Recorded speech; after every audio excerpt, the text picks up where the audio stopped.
Good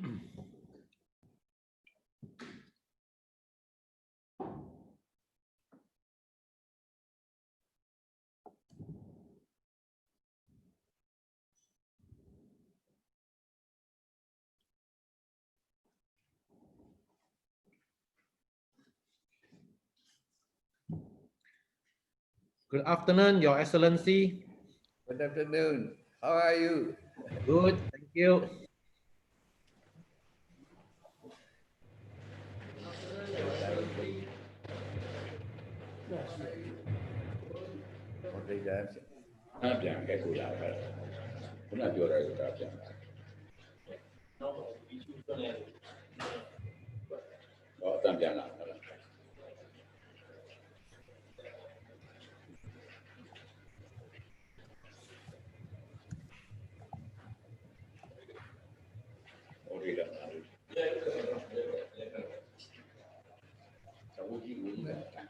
Okay.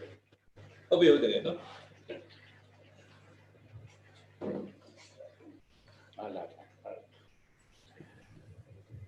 Good afternoon, sir. Good afternoon. Hello, sir. Yes. Can I start our webinar today? Can I start with you, Okay, sir. Oh, okay. Dr. Tan? Yes, good afternoon. Yes.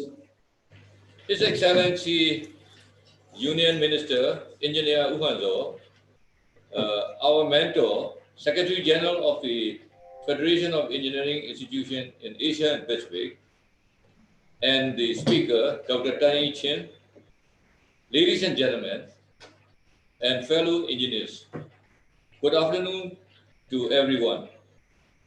My name is Charlie Tan, President of the Myanmar Engineering Council and the Vice President of the Federation of Engineering Institutions of Asia and Pacific, FIEP. Today, Myanmar Engineering Council collaborate with FIEP to conduct this webinar. The guidelines on occupational safety and health in construction industry management. The aim of today's webinar is to help our engineers gain more knowledge on better practice of occupational safety and health in the construction industry. Firstly, our guest of honor, His Excellency, Union Minister Engineer Uhanzo will give an opening speech. The Minister is a civil professional engineer, construction, specialized in bridge engineering and served in Public Works Department, Ministry of Construction for many years of experience before he becomes the Union Minister. He is also one of our patrons in Myanmar Engineering Council, and we appreciate his significant contribution to our council. We have great pleasure in welcoming His Excellency Union Minister Engineer Uhanzo for the opening speech. Now the Minister will proceed the flow for the speech. Let us welcome our Union Minister. Thank you. Mingalaba, good afternoon, honored guests, ladies and gentlemen. It's my great pleasure to give an opening speech at this exclusive webinar on the guidelines on occupational safety and health in construction industry management. It's also exciting and relevant to all construction industries of both government and private projects like the previous webinar. Thank you very much, Dr. Tan, for sharing knowledge and experience with the stakeholders. Ministry of Construction plays a significant role in the developing stage of our nation. Naturally, there are constraints in the implementation of construction projects, such as budgets, knowledge, skills, and project timeline, etc. Nevertheless, workers' occupational safety and health are essential as livelihood of our people. They must take necessary measures to prevent all the possible fatalities and injuries in the workplace. Presently, there are some limited control in the projects where the management is following the international practice while others are neglecting the occupational safety and health. Quite often, we heard the news of collapsing of the scaffolding during concrete casting, worker falls from height, struck by an object, electrocution, suffocation of working in confined spaces. There are endless lists unless taking care as a fundamental issue and not forgetting the health of the workers from infectious disease and so on. We do not have luxury time, but to improve our standing as an urgent matter, especially during this COVID-19 pandemic. I'm sure this is the time to carry out a well-organized approach to mitigate fatalities and accidents at every project. Construction workers need to be appropriately trained and educated before the task. Insist on wearing PPE, proper worksite organization for safety, hazard control, OSHCIM worksite organization for safety and OSHCIM reporting practice, etc. Workplace hazard must be managed by engineering control, administration control, and PPE as minimum line of defense. Lastly, the support of stakeholders on the improvement of our workplace safety and health standard will meet our goal. With all participation and cooperation, I am sure we all can solve all the issues mentioned above and catch up with the standard for creating a safer and healthier environment in the construction industry. Thank you very much.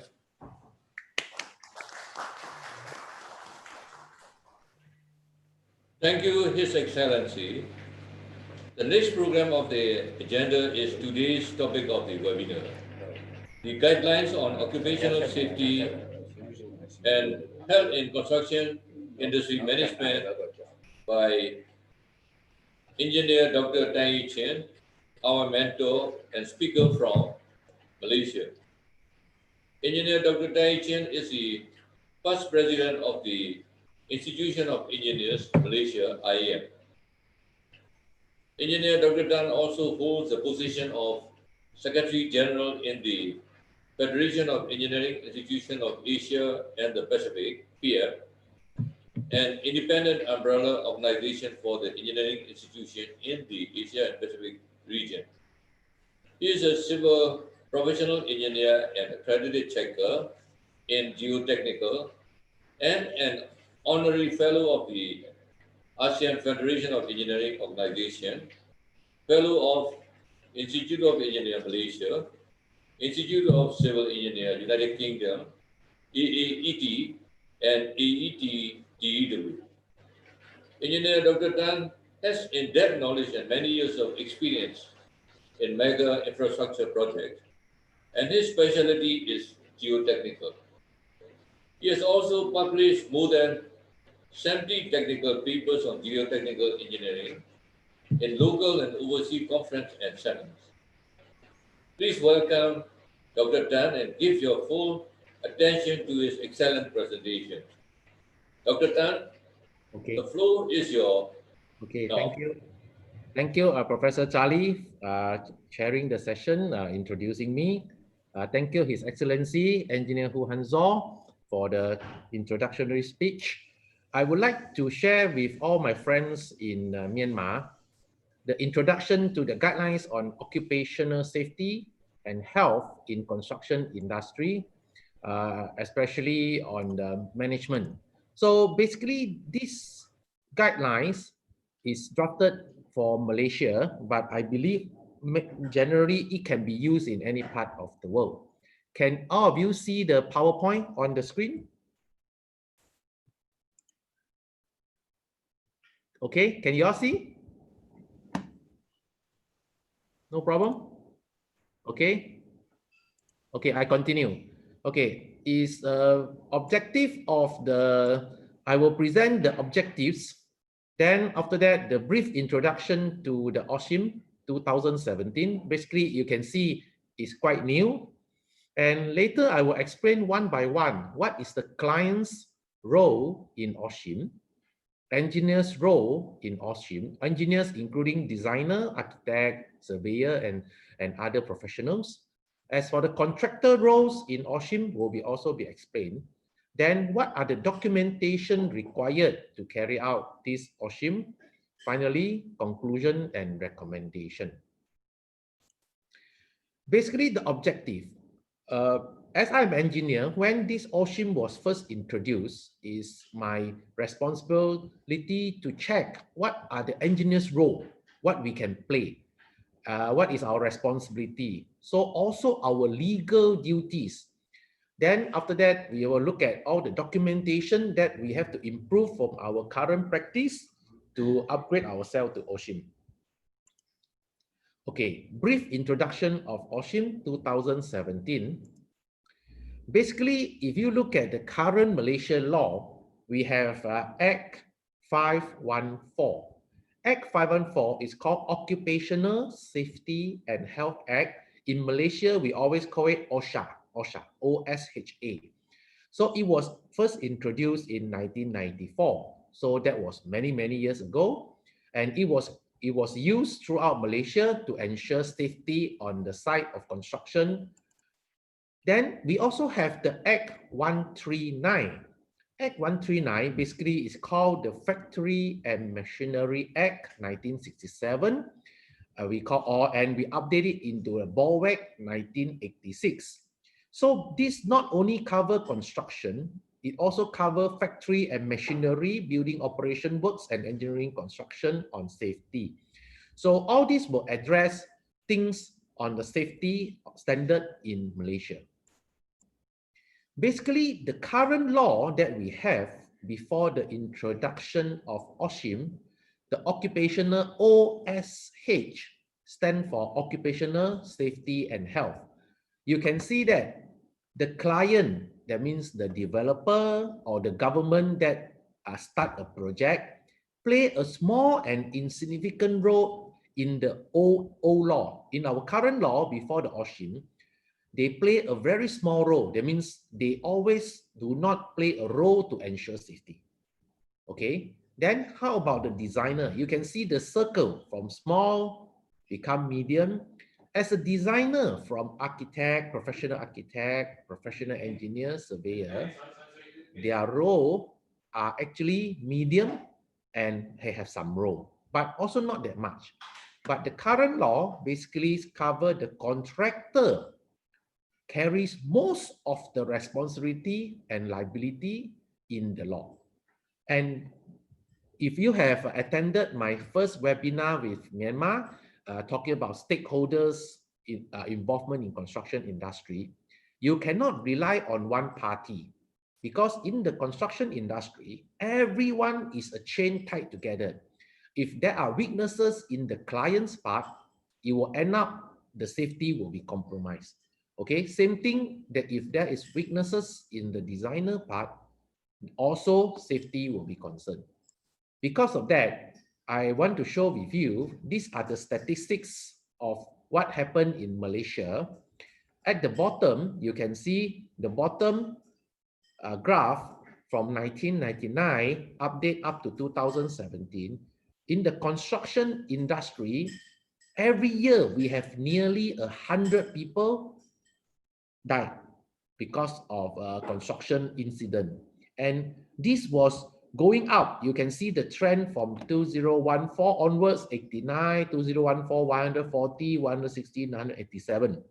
And the trend are increasing. Sometimes this trend increased because of the construction industry was booming. A lot of people are working, a lot of projects, but it also raised the concern on the safety of our workers. And on top the graph, you can see 600 over. These are all industry, from the factory to construction to transportation, all industry, these are the fatality rate. And you can see combining the construction industry, 187 versus 650 in the whole country for other industry, we carry nearly about 30%, 20%, 30% of the fatality, which is quite bad. That is a reason our government also look at other countries. We compare United Kingdom and Australia per, this is the, what they call it, the ratio of death per workers, okay, rate of workers in construction industry. And people are able to control within 1.5% to 3%. Which is what we call a developed country safety standard. However, we also aware every safety standard comes with a price. Safety standard do not improve if you don't want to spend money. So it also has a cost implication. But for Malaysia, you can see our OSHA, our rate are increasing with time. And the rate are increased to 40.6. So this is unacceptable. So we have to introduce, that means what we found out is that our old OSHA, OSHA 1994, are not that effective to prevent the fatalities of the workers in the construction industry. Therefore, the new OSHCIM was introduced. The introduction of OSHCIM, we call it guidelines first. In 2017, it was first introduced. OSHCIM stands for Occupational Safety and Health in Construction Industry Management. So you add OSHCIM, so it becomes OSHCIM. And when it was first introduced, it was introduced as a guidelines. That means it's not a law yet, but it encourages the construction industry to follow, to replace OSHA. But we all know in construction industry, if to carry out OSHCIM incur more costs, a lot of people will wait and see. That is a very common, and because it's to spend money, if can save, they don't want to spend. So actually, our country has decided to enact OSHCIM into an act. So in the future, because of the COVID, the act was not passed. But in the near future of the parliament, the act will be passed and OSHCIM will become a law. When it becomes a law, then everyone has to follow, or else you will violate the law. Either you will be jailed or you will be fined. So what is OSHCIM? Basically, OSHCIM provides a practical guidelines to the client. Clients can be the government, can be developer, can be investor, who are the proponent for the project. That means to start a project of construction, either it's houses, or is a high-rise, or is it a dam, or highway, or bridges. Then it also covers the guidelines for designer. Designer can be professional architect, professional engineer, surveyor, all those professionals involved in construction industry that has a say to ensure the safety of this construction site. And lastly, the contractor. The contractor will cover the main contractor and then the subcontractors, tradesmen, supplier, everything. So involved in the whole construction on site. So basically, OSHCIM will be looking at the managing occupational safety and health risks at the planning stage and design stage. If those who are familiar with Malaysia current law of OSHA, OSHA basically only cover construction stage. OSHA only tells you what to do during construction. But with the introduction of OSHCIM, it covers from the planning. That means from the beginning, when you start the project, it already highlighted what you need to do. Then up to when you design, that means when you need to carry out the designing by the professionals, what you need to do, finally into the construction. So health and safety management, that's why the word is called management, will be more effective, easier to sustain, and relatively cheaper if you compare to fatality and collapse and things like that. If you done it in the earlier stage, that means you start from day one when you inception of a project, you already think of how to ensure safety. So we call it the earlier stage, pre-construction stage. That means safety do not come in only during construction. Safety consideration, safety planning, safety design has to start from the planning stage onwards. Therefore, the OSHCIM basically say the fundamental to future construction legislation is the catalyst of improving the industry poor occupational safety and health OSH performance. Just now I showed the statistics that are declining standard, so we have to stop it. Also, the signify the policy shift. That means currently is self-regulated. What do you call that? It must be self-regulated, cooperative, and performance-based approach. That means we will define clearly each stakeholder's role.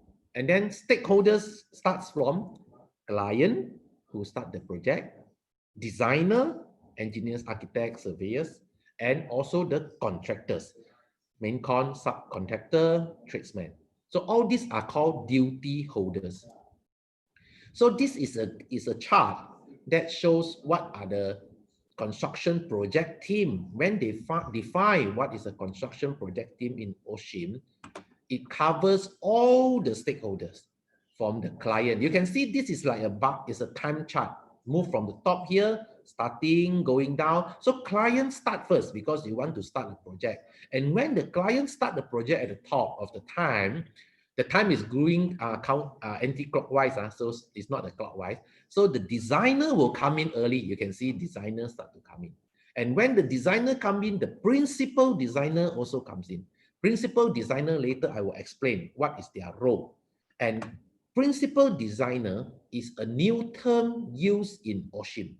In the Malaysia construction industry, all the while we don't have a principal designer. This OSHCIM basically introduced the term principal designer to our construction industry. Then finally, when you start to have construction, even before construction, the principal constructor, you can see, you can use it. Constructor comes in, and finally the constructor. So in summary, everyone has to work together in order for the safety of the project can be assured.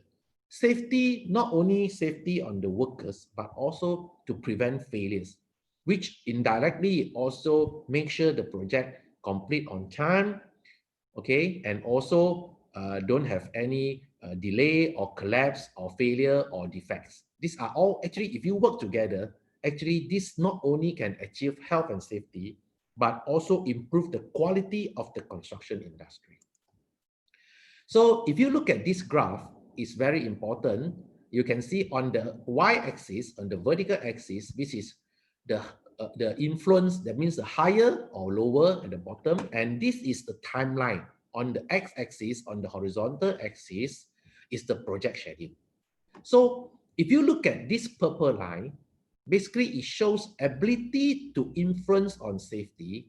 If you start at very early stage, you think of how to prevent any safety hazard early, actually you have the maximized return. And if you look at the purple line continue, if you start to plan during construction stage, it's basically too late. Your planning will not help to improve the safety. So if you start to plan early, you help to improve the safety a lot. And the black line is a cost. You can see that during the conception, detail design, actually the costs incurred are low. But if you stop at here, this section, you can see cost involved is low, but the ability to improve the safety is high in this design stage. So that is the reason the OSHCIM shift the whole, what they call it, philosophy on the construction safety, which previously in the olden days in OSHA rely on construction stage. That means at the very end, but they now shift it to the early stage so that you have minimum cost, but you can plan better and you can achieve higher standards and so on. And then this is just to show the resources deployed. If you do it later and things like that, not important. The two line, more important is the blue, the purple line and also the black line. So if you look at the top part, which is the olden, that means before the OSHCIM, is that the client, very small role, designer, some role, contractor are mainly responsible and they come very late during construction stage. But with the introduction of OSHCIM, basically the risk ownership are equal now.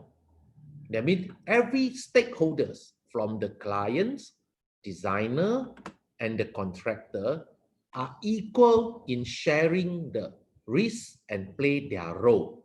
Each of them have to play their role in different stages of the planning, design, construction, and so on and so forth. So, which is in line with my presentation in the first webinar on stakeholders, that you cannot rely on one party. Construction industry is a chain tying all parties together. So like this, tying the client, the designer, to contractor into one chain. And if this chain is complete, then you have a better chance of achieving good health and safety. So in the OSHCIM, what are the key elements that exist in OSHCIM? I will list down A to E. Later, I will explain one by one. Okay. Managing the risk by applying the risk assessment approach. That means basically OSHCIM use the risk assessment approach and the general principle of prevention. You see, in the construction industry, especially for mega projects in the whole world, usually before even they start, they have a risk assessment and look at what are the risk factor, consequences, and ratio like that. So this is another lecture that actually there are people who are expert in risk assessment. And for me, I do some risk assessment for my own project. So this is important in OSHCIM. They want everyone to start to do their risk assessment approach and to prevent it in the early stage. Then B is very important. Appointing the right people and the right organization at the right time.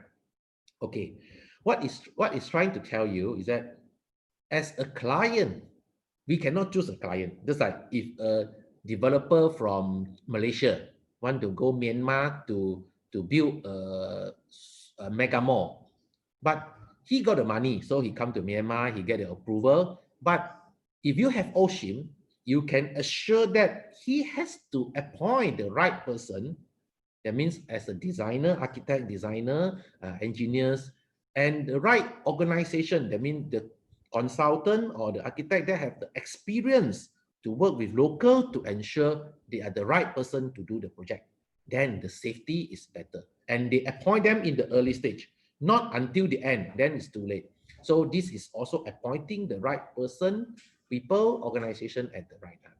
Then C, making sure everyone has the information, instruction, training, and supervision they need to carry out their jobs in a way that secures safety and health. In the construction industry, in Malaysia, we have CIDB that carry out training for workers. That means any workers that wish to work on site, they have to pass through the CIDB training course and was given a green card. The course is actually quite easy. They basically introduce you on the health and safety, and only workers with green card are allowed to work at the site.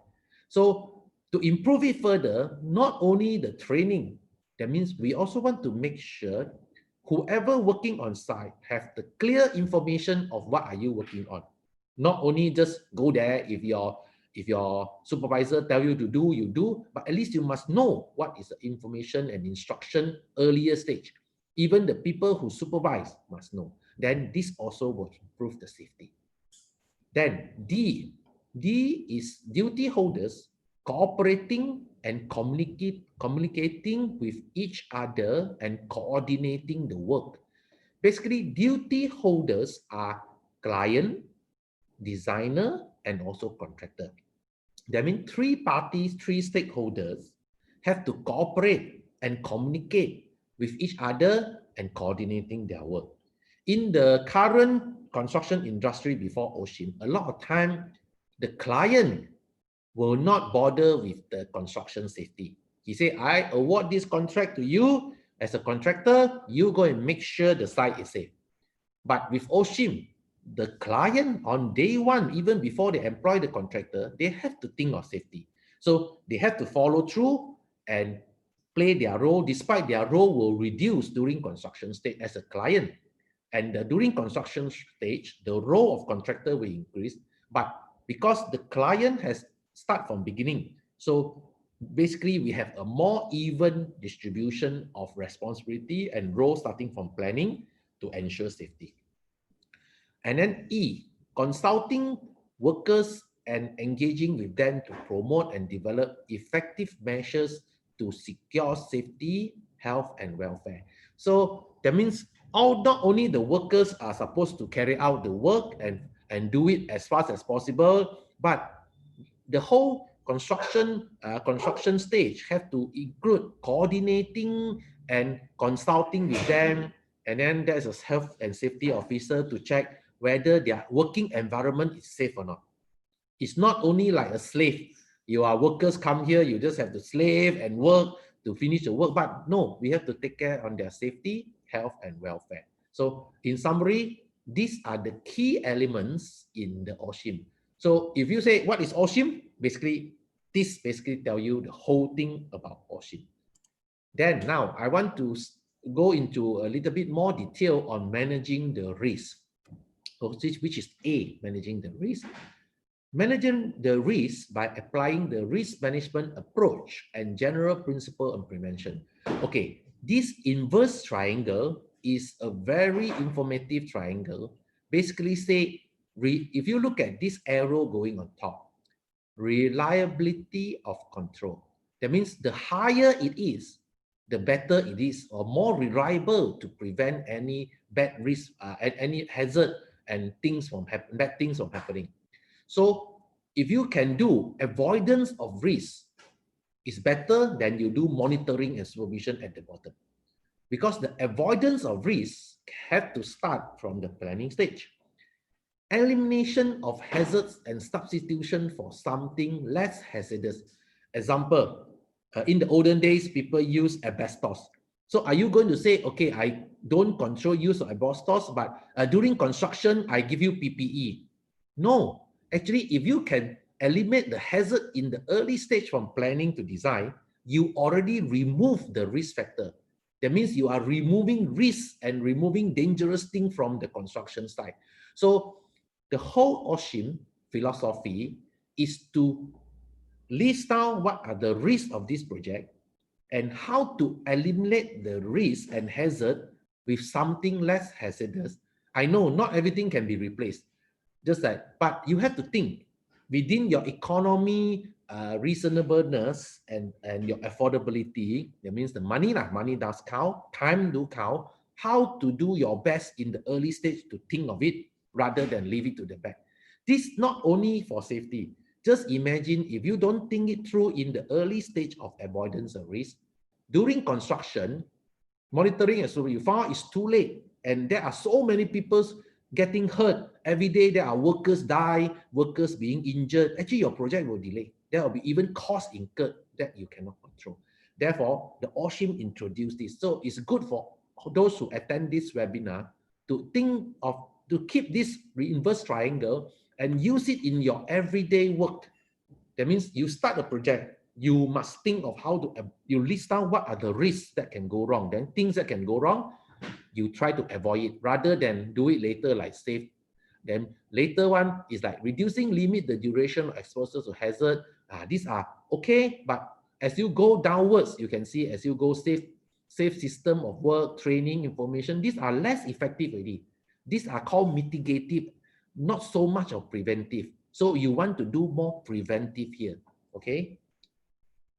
Now, so managing the risk by applying the risk management approach and general principles of prevention actually covers 9 points. Avoid risk. Basically, you try to, but you, in order to avoid risk, you must list down the risk. That means people must sit down to think through step by step. Okay, I want to build a bridge. What can go wrong? Okay, because the bridge is in the soft ground. So when you start even piling or clearing, the heavy machinery working on the soft ground, will it topple and collapse, causing people to die? then yes, or maybe then I must put a gravel layer to improve. Then after that, when I build the bridge, when it's on top, will the thing fall down or not? How to prevent the construction sequence? So all this end of the day, after you list down all the risks, that means you must be someone good that know the whole processes from A to Z. Only those people are able to list out all the risks. That means they must have a necessary experience on the particular project to list down the risk. Then after that, you do the avoid the risk, evaluate how which I cannot avoid. That means you have to use crane, no choice because you're building bridge. So crane you cannot avoid, but you can do something to prevent crane, checking the crane stability and the operator's experience to prevent the crane from falling down. Then combat the risk at the source. So all these things adapt the work to the individual. That means if you know that, example, to build bridges, you will use a lot of crane.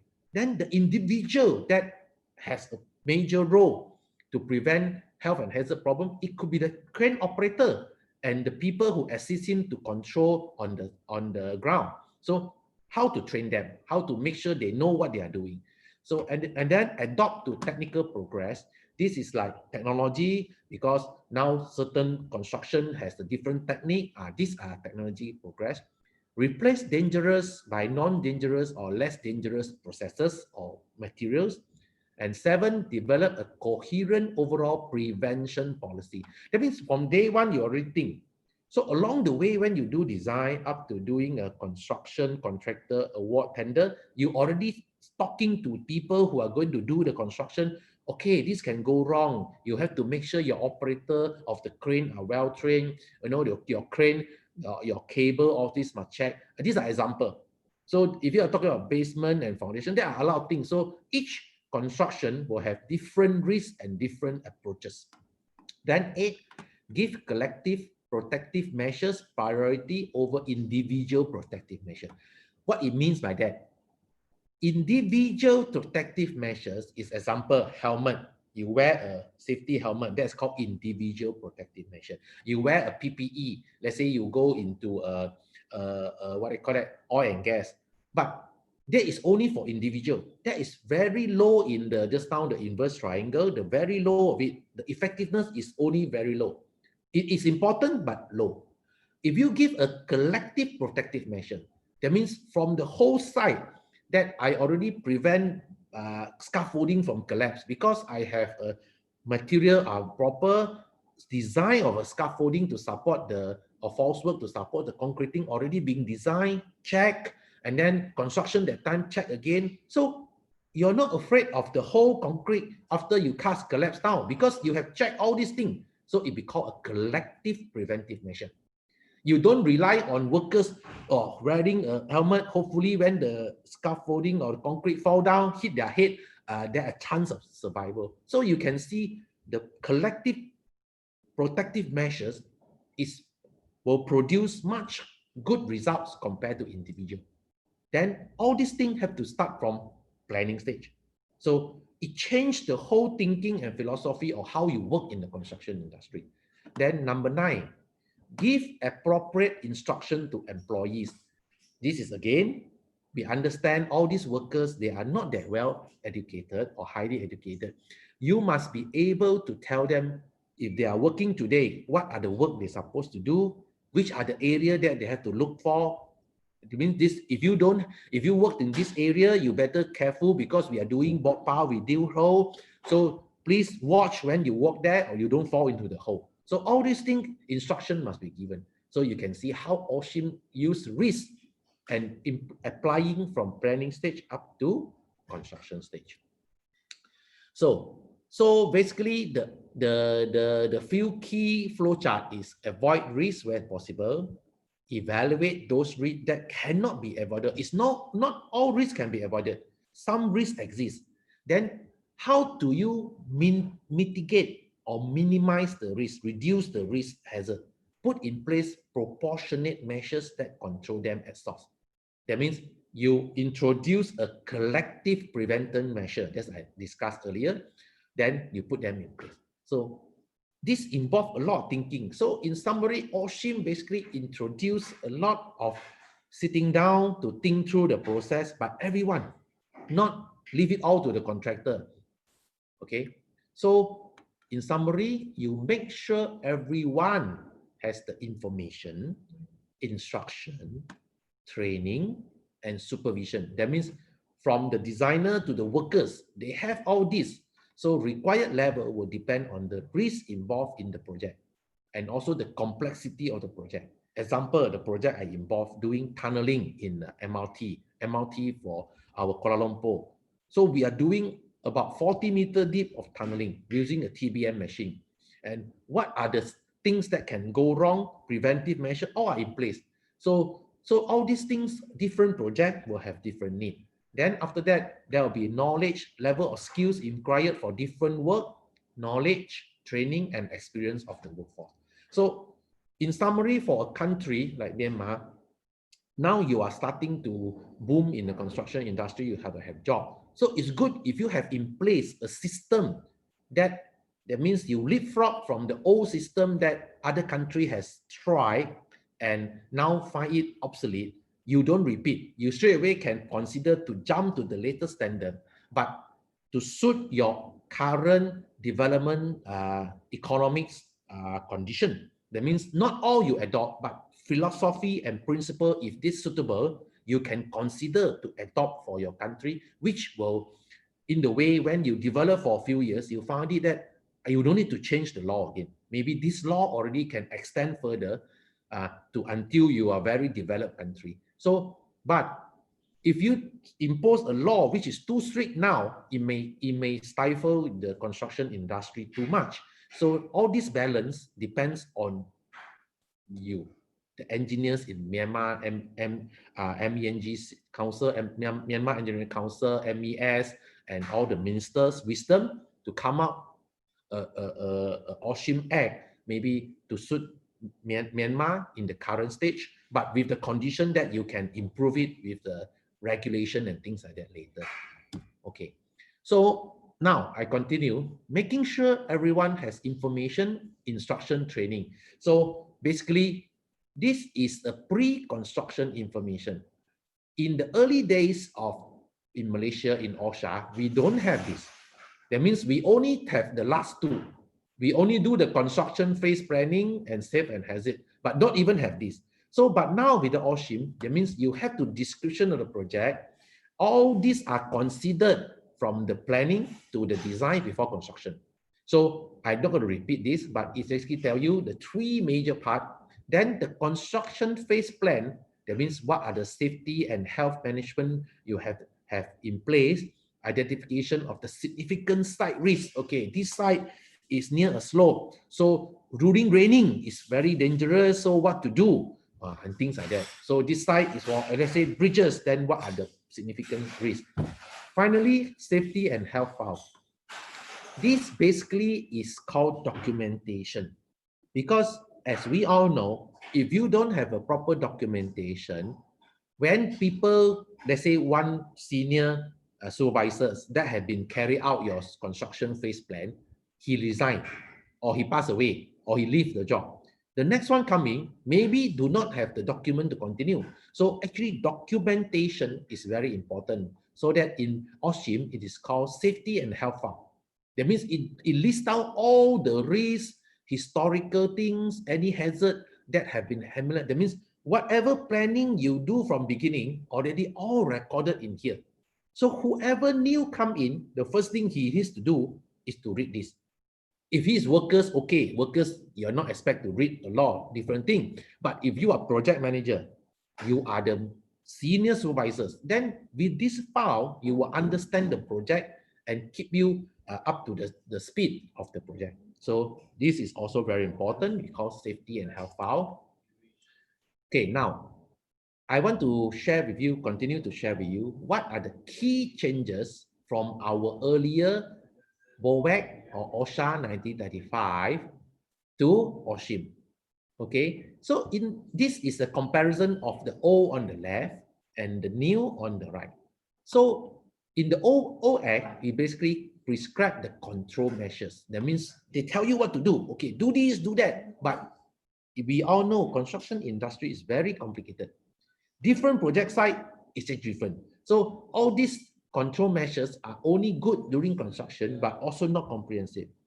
But the OSHCIM on the right set the standard. That means what are the things you must plan, you must think, what is your objective, then you do the necessary process to achieve, but not how to achieve. The OSHCIM don't tell you, okay, because you have a crane, you must do this for the crane, then no, then the OSHCIM will be like encyclopedia. No, because each site is different. Basically tell you the principle. You must consider what are the risks. You know the risk already.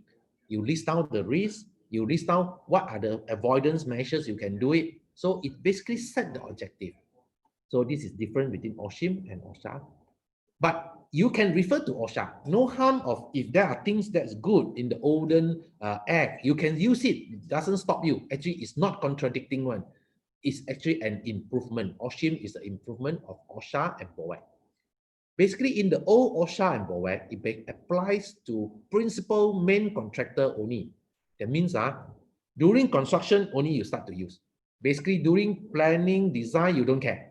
But in the OSHCIM, basically, I mentioned many times from the beginning of my lecture, is from planning stage. You have to start from here. In the design phase, you have to think how to avoid the risk. Then come to construction, maintenance, and even demolition. And all this, I believe, in my first webinar, in the stakeholders, I go through stage by stage, everything during this stage, what can go wrong. And I believe that will be useful for you to refer. Then, the old OSHA and BOAC basically touch on focus on design and management of construction work. I mean, again, during construction. But now, the OSHCIM covers all the stages. Then main responsibility of the work is all the contractor. But now in OSHCIM, basically every stakeholders is playing a major role. And basically the drafter of the OSHCIM, they actually refer to UK Act and also refer to my stake papers when they draft this. So a lot of things from my stakeholders paper that I presented the first webinar was incorporated in, and they make it more strict actually. So the difference is that OSHCIM involves all key stakeholders. Now we have looked at the overall broad picture of OSHCIM. Now I'm going to go through one by one of each stakeholder's role. The first to start is the client's role in OSHCIM. Okay, first of all, you define the duty holders, definition of duty holders. So there are two different types of client. One is called commercial client that have construction work carried out as part of their business. This could be individual, partnership, company, and including government. Okay, that means you are building a bridges, building a high-rise, building a shops, building a house, building a dam, building a sewer treatment plant. Basically, these are commercial clients. This you have to follow OSHCIM. I mean, the law says you must follow OSHCIM. Then there is another category called domestic client. Domestic client, basically, I build my own houses. Or Professor Charlie built his own bungalow. So he is own bungalow. So because bungalow, if you want to occupy OSHCIM, that means the OSHCIM, to do the OSHCIM compliance cost may be higher than your bungalow. So in the Act, we only say that if you're building your own house for your own family member, let's say for your own using, you do not require to follow OSHCIM. But if you want to follow, we also encourage. So so why we do that? The reason is that we don't want to impose unnecessary cost to our economy.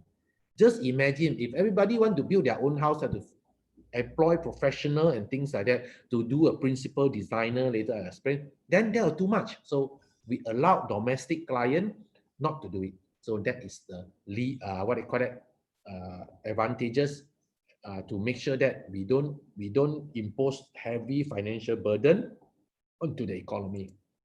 Then, so when you are commercial client, including government and things like that, you must make the suitable arrangement for managing a project, including duties holders are appointed, sufficient time and resources are allocated, and then you make sure that relevant information is provided and prepared and provided to other duty holders and the principal designer and principal contractor carry out their duties accordingly. That means you must, number one, actually in short, commercial client, first thing you must do is that you must appoint the proper principal designer and designer. So in the common terms, that means you must appoint consultant for your project, and the consultant must fulfill the certain criteria. Let's say you want to build a bridge. So you must appoint engineering consultant who have experience of building bridge, or partner anyone that has experience of constructing, building, and designing bridges. You cannot employ a designer that design two-story houses to build a bridge. That means you are not fulfilling your role as a client. That means you have selected the wrong people to do a job. Just like if you want to do a heart operation, you go and visit a dentist. It doesn't work. Or you just go and visit what they call a orthopedic, who are good in bone. But no, because you are opening the heart, you must hire the heart specialist doctor. So a client's responsibility is to appoint the proper people. If you look at it, is it why so important? Why Malaysia want to insist must appoint the right person? Because from our statistics of all the historical failure, we found out mismatch of the professional. If you remember the first webinar, I show you the stadium collapse. Remember the stadium arch roof 3D collapse? And luckily, it was before 2 weeks before our king and all the people attended the opening of the stadium. So then we found out that the checker that the government employed to check the 3D truss frame have only the experience of designing 5-story houses in his whole life. He may be 50 odd years in the industry or 30 years, but the maximum he do is 5-story. How can he go and check a 3D truss frame, which is structurally very complicated and advanced? So mismatch of appointment of professionals that contributed to major portion of the failure. Okay, so OSHCIM says, as a client, your main role is to make sure you appoint the right people. If you don't do that, let's say now you build a stadium, again, you have a design and build for the 3D truss frame, but as a developer, you employ your engineer that same like what Malaysia have done his whole life 5-story. When things goes wrong, you are liable. You cannot say, oh, only the professional, the engineer, because you are no good, you go to jail. No. A client, because you did not employ a proper person and did not consider his experience and capacity and capability, you are equally liable. So that's very important in OSHCIM. So number one, appointing the right person and organization at the right time, you have to look at 3 major items. Number one, individual competency. That means if you employ him, example, to design a bridges, that means the engineer that supposed to handle your project, he must have a knowledge, skills, and training related to the bridges. Okay, so individual competency. Then after that, number 2, you check the organizational capability. That means the organization capability basically covers not only their experience of the company, other than individual, which is 1 person. But let's say you are building a 50-kilometer bridges and you employ an individual which is a very experienced bridge engineer, but his company only 2 person. Can you think he is able to do a 50-kilometer bridges properly, have the capacity to make sure the design can cover different terrain, everything? No, because he may have the individual competency, but his organization do not have the capability to support the whole work. So not only on safety, so in summary, OSHCIM also look at the resources required for different sizes of project. Now, example, you only need to build a 10-story high-rise. So, okay, level 1 competency, you have one experienced structural engineer. Then maybe his company, another 2 engineers working for him, plus a drafting. Basically, okay, because one 10-story tower, 3-person designer is sufficient, able to do the work. Later, during construction, you employ another supervisor. This is okay. So that means a client can engage this type of thing. Okay, so size, and that means number 1 is the know-how. That means the knowledge must be relevant to your project. Number 2, the amount of personnel, designer, engineers, or architect involved must be relative to the size of project. So in Malaysia, we also find out a lot of failures is mismatched not only on capacity and capability, not only on capability, but also on capacity. That means a 50-kilometer highway are given to a firm of 2-person or 5-person. Cannot. It basically cannot cope. Even they work 24 hours a day, 365 days, the amount of detail that an engineer, we know how much they can contribute, is definitely not able to do a good job. Okay, then we cover the organization capability. Okay, despite this say only health and safety, but the fundamental behind the OSHCIM I'm explaining to you is 1, 2, capability and capacity. Then the third thing, the right time. Okay, you're supposed to appoint your designer to the start of the project. You don't on your own think of a lot of things you want to do, then finally you appoint them at very late and you tell them, I only have 1 month for you to finish a 30-story high-rise. Huh? Okay or not? Or because the engineer also no job, he say, I need the job, okay lah, 1 month also do. So do you think the time given to him is sufficient to do a good job, even though he have the enough resources? So then something go wrong. Yes, the contractor, when they build, start to show that when he reached the 30-story, you look at the concrete columns start to crack, beams start to crack. Then investigate, found out that, the designer miscalculated something.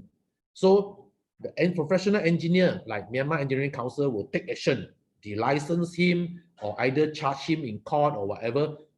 But the law also says, as a client, because you do not exercise due care and diligence in appointing the consultant at the right time, that means you delay 1 year, then give him 1 month to design, you are equal liable to the failure. Not only you lost money, let's say that once it collapsed and then people die, the client are also dragged in. So this is how the principle of OSHCIM works. It basically wants everyone not to wash their hand.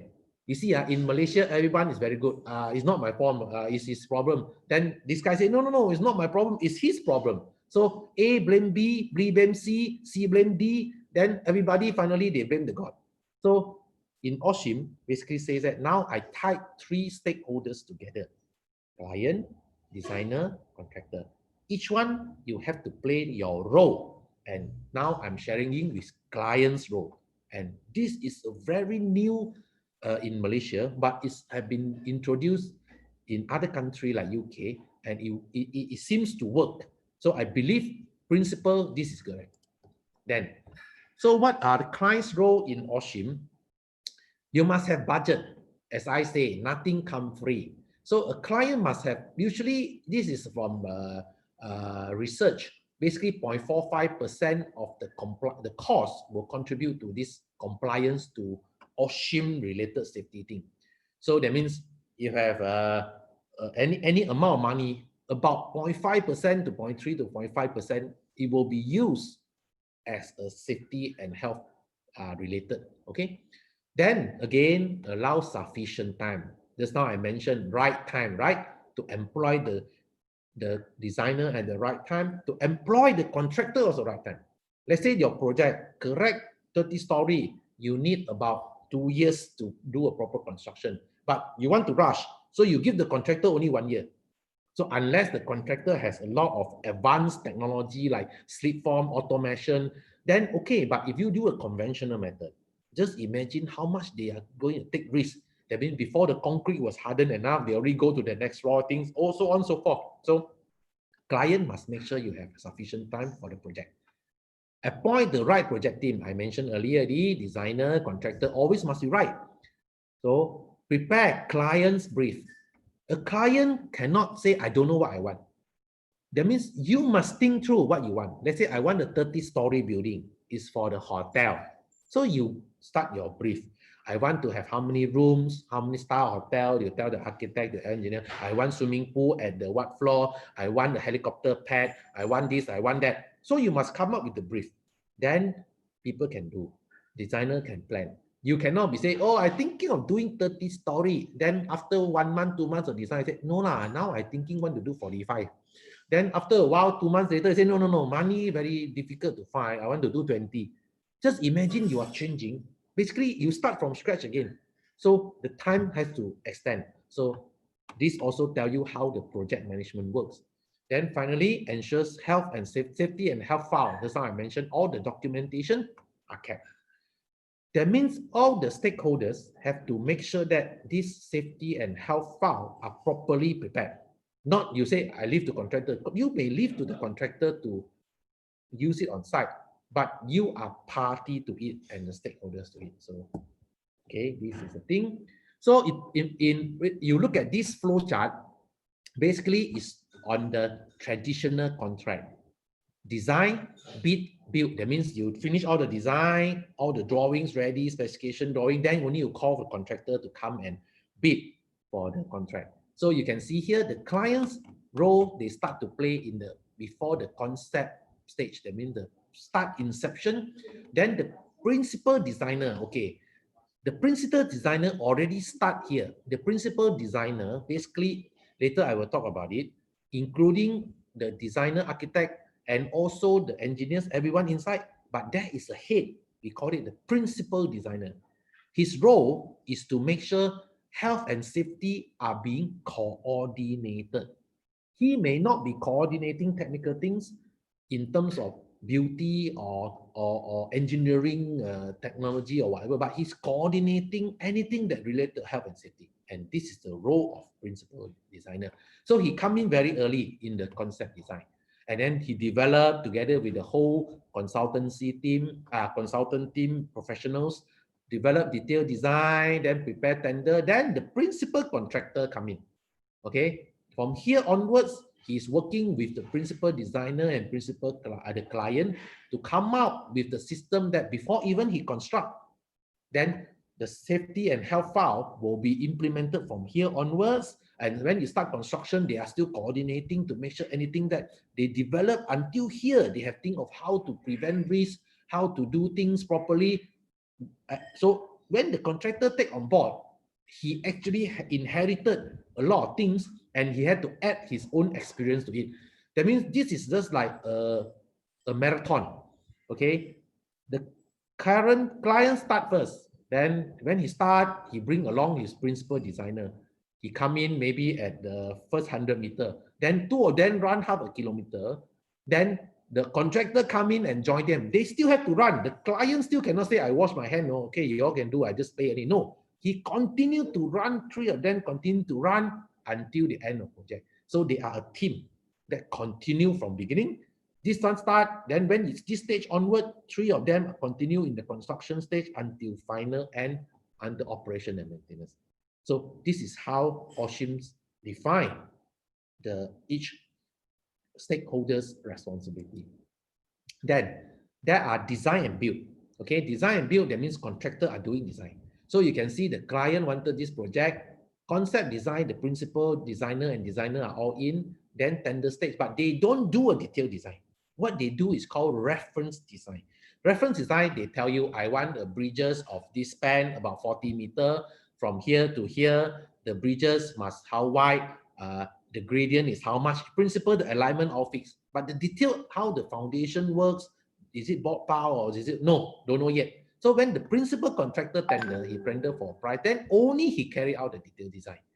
Similarly, now the detailed design is under the contractor.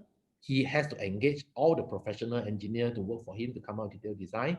Despite this is still in charge of the overall safety and health. So now on this stage onwards, 3 of them continue to run until the end. So this is for design and build. Now, if a client want to save money, I say, oh yeah, I don't want to engage a principal designer. I think I can do it myself. Then you basically take over all the responsibility of the principal designer. That means, let's say the government, like our public works department, if they decided that I don't need to employ principal designer, my engineer, head engineer is good enough. So end of the day, he is a client, he is also the principal designer. Okay.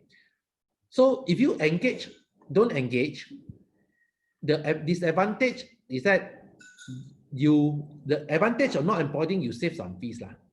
But the advantage of employing is that you can prevent accident. Okay, designer risk assessment, these are all done by the principal designer. That means improving the designer risk assessment cost, then the benefits is improving the management procedure. Then the cost is that you have to collect a lot of pre-construction information as a principal designer. Then, but because you do it a lot of planning earlier, during construction, a lot of things that can go wrong, you already know can go wrong, you prevent it, so improve productivity. Then when during construction phase plan, you basically, again, you already plan from day one, when you construction, you improve the quality, okay? And then also improve the health and safety. So if I am the client, I will make sure I employ the principal designer because there's a lot of work and responsibility and liability. Okay, I think what I'll do is that we take a 5 minutes break because I think I already talked for nearly an hour. I will continue from there. Okay, Professor Charlie, we take a 5 minutes break. Breaks, yes, it's okay. Okay, so And we will be start again in the 15 minute past 2. Okay? Here is okay, 5 minutes. All right. Okay. Okay. I take a break. တယောက်လာတဲ့တော့ပုံကူများအားလုံးကျွန်တော်တို့တနားကြီး15မှာကျွန်တော်တို့ပြန်လဲစတင်ပါမယ် We will be start again 15 minutes past 2 o'clock our Myanmar times. Huh? Thank you. Thank you. Okay. ဒီကကျွန်တော်တို့5မိနစ်နားပါမယ်ခင်ဗျာ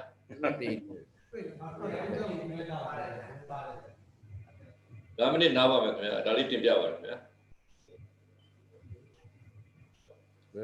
ကိုတင်မြပြအင်ဂျင်နီယာဆောင်းပါးတွေပါရေးနေကျေးဇူးတင်ပါတယ်ကိုတင်ဆရာအများကြီးရေးထားတယ်ဆရာလာအောင်မယ်လမ်းတွေဓာတ်တွေရောင်းပါပဲကဲရောဆက်ပြီးရေးအောင်အများကြီးဟုတ်ကဲ့ပါဆရာကျေးဇူးပါဆရာစာပါရည်ချက်လက်ရှာကောင်းတာပေါ့အဲ့ဒါဟုတ်တယ်အဲ့လိုလုံးမစူးစီးတော့တယ်ဟုတ်တယ်လုံးမစစ်တောင်းမြူဒရာဆိုဘယ်နှစင်မှမသိဘူးအဲကျွန်တော်အကုန်လုံးရေးလိုက်ဟုတ်ပြန်ရေးတယ်ရေးတယ်ဩကောင်းတိုက်ရတယ်ဟုတ်မနေ့ကဟိုတင်ပါတယ်လေမနေ့ကဘိုးရန်ကုန်ဘိုးကလေးပသိနေအဲ့ဒါလည်းမသိဘူးလေဆရာတချို့ကအဲ့ဒီပဲ line ဖောက်တယ်ကျွန်တော်အဲ့ဘက်တော့ဒီနေ့ဘိုးကလေးဝါကမတရာဒီနေ့ဖွင့်ပြလိုက်တယ်ဒီလိုဝါကမလည်းငကိုဟိုကျိုးတရဆယ်စီကိုပြန်ပြတာလေ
Are you ready?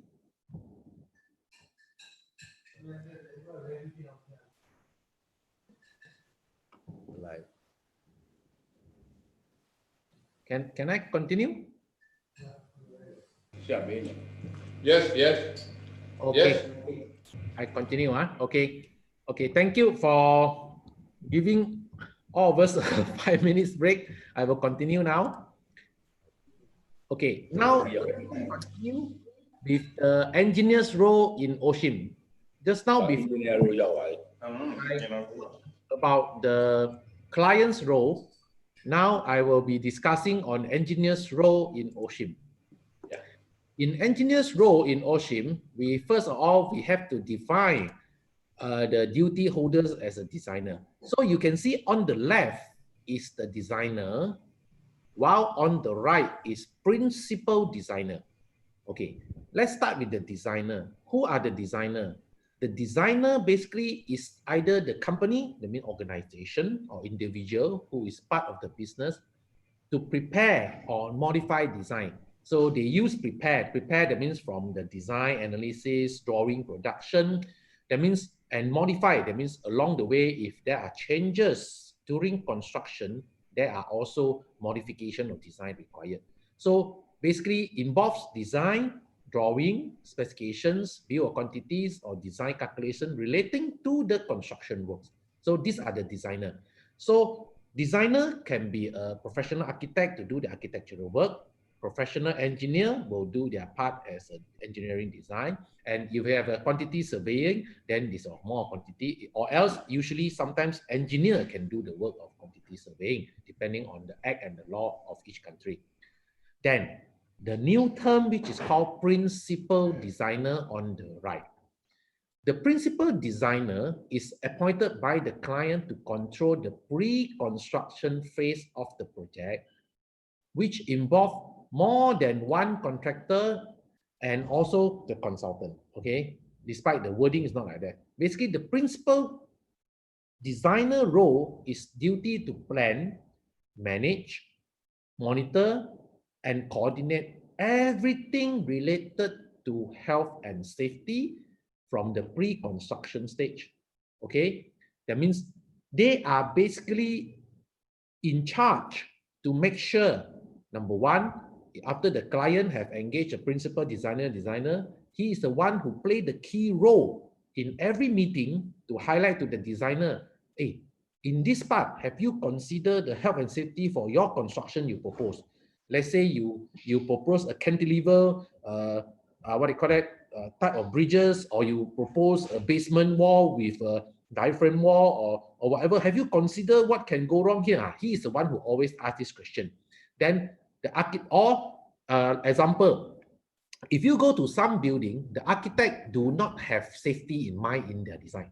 So if people always confuse that only engineers must consider safety. No, even architect must consider safety. Because architects, sometimes they want a ceiling so high that during construction, you have all the scaffolding to change the bulb or change the wire or change the air conduct. But after that, when the things is in operation, how are you going to change a bulb which is a 20-meter high?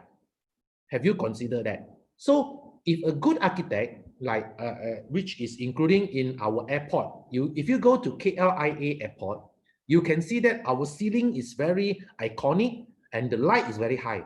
But behind the ceiling, there are steps and places for people to walk and climb with safety to change all these things. So these are the architects thinking. They must consider safety and health not only just to finish a product, but must consider safety and health when you are doing maintenance.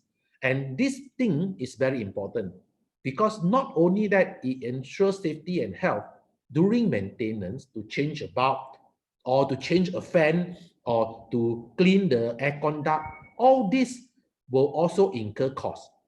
So please bear in mind, architects also play a very important role. That means they not only design something nice, they must design something nice later can be maintained safely by the workers. Can be maintained safely, that means will be able to be maintained at a low cost, cheaply. Okay, or else every time you just to change a bulb, you need to bring a crane. Just imagine how much it costs you. So this is how the principal designer will make sure all the designer, from the architect to the engineer, take into consideration what can go wrong during construction and what can go wrong even after construction and during maintenance part.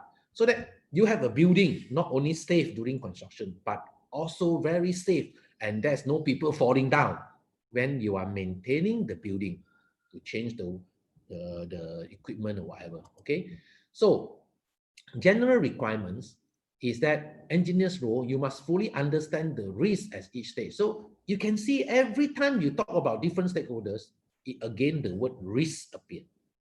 Basically, the whole thing is about risk assessment, risk mitigation, and risk avoidance. So the engineers, after they evaluate the risk, not only that, they must also have the skills, knowledge, experience. So just now I pointed rightly on the individual competency, then the organization capacity, 1, 2, 3, right? And the right time, the client must employ them at the right time. So again, if you want to take out a job, if you are engineer, you are offered a job. Let's say the government going to build a 50-story high-rise in your Nipidor, your capital. Then it's offered to engineer A. But engineer A, in his whole life as an engineer, he had maybe designed up to 10-story. So, but the reason is not, maybe he is the only one that has completed from design and experience in the selection of the consultant. So now the question is that, is he confident to do a 60-story building? If he thinks that, because actually, despite I have done only up to 10 or 20, but actually my knowledge, I can do up to 60, no problem. I can, so that he take up the job. Okay, if nothing goes wrong, okay. If things goes wrong, there will investigation. Then maybe including international experts to come in, because if something go very wrong. So they ask you a question, then ask him. Finally, he found out this guy, engineer A, maybe he can design up to 30 only, because after that 60-story, there are new requirements on the dynamic load, on also the wind load, all these things he don't know. So then he will get into trouble. Not only he get into trouble, the client also will get into trouble, because you employ someone that are not, he say he can, and you thought he can, but in reality he cannot. So these are the things that OSHCIM wants to make sure you employ the people, and the people being employed, that means the engineer who do the job, you must also ask yourself whether you can do. So two ways, even in Malaysia, sometimes we don't have a skill in certain things. When our government want to do a high-speed rail, basically we don't have the experience. So what we do is that, let's say my company are being asked to bid for it. What I will do is that I will source for 1 or 2 specialists from overseas that have the experience on the high-speed rail, on the dynamic effect and everything onto the structure, and I employ them to work with me. So I have a complete set that my weaknesses can be covered by the specialists I engage to join me for that particular project. So I make sure that when I deliver to my government, I'm not shortchanging. That means I'm not under service or giving the wrong things. So these are the things that a client and the engineer have to think, because not all have all the experience. Even in Singapore, there are people and consultancy firms that not able to do certain things. They have to work with others, either locally or international. So these are the things of how the whole engineering fraternity works. But come back to safety. That means for an engineer who want to take up a job, professional ethics wise, he has to ask himself, does he has the skill, knowledge, and experience? He has to be ethically to answer. If not, he still can take the job, but we must get some help, then it's okay. So general requirements as an engineer's role in OSHCIM, you must have these 3. Who is the designer? The designer can be architects, consulting engineers, quantity surveyors, interior designer, because sometimes a building looks so nice. The interior designer put a lot of things, fake tree, fake garden, But the interior designer, the fake garden cannot be maintained one because no way to access the top of the fake tree that he put a bulb that had to shine, but nobody can go up because if you go up, you will fall down. So all these are designer. Anyone who specifies and alters design, they are called designer. Principal contractor, if you are involved in doing temporary work, then also they are designer. Specialist contractors. So all this can be designer as long as they are doing design work in different stages of the construction. Okay, like the specialist contractor may be doing design work with the specialist in-house during construction. Then they are also designer for that particular element. Okay, now let's look at the role. Designer's role is preparing modified design, like I explained already, that may arise during construction or maintenance of a use of building, and also provide information to the other team member to help them fulfill their duties. Because nobody work in an island, everybody has to give info, the architect give the info to engineer, give to the QS, and so on and so forth. Then as a principal designer, his major role is to plan, manage, monitor, and coordinate all things related to health and safety.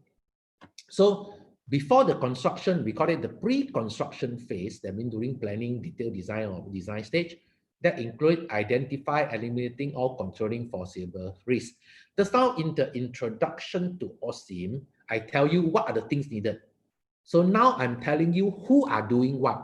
That means just now I tell you the client need to do this to engage a person correctly, to engage the organization correctly, to engage them on the time correctly, and also to engage the correct contractor at given them the proper time. That is the client's role.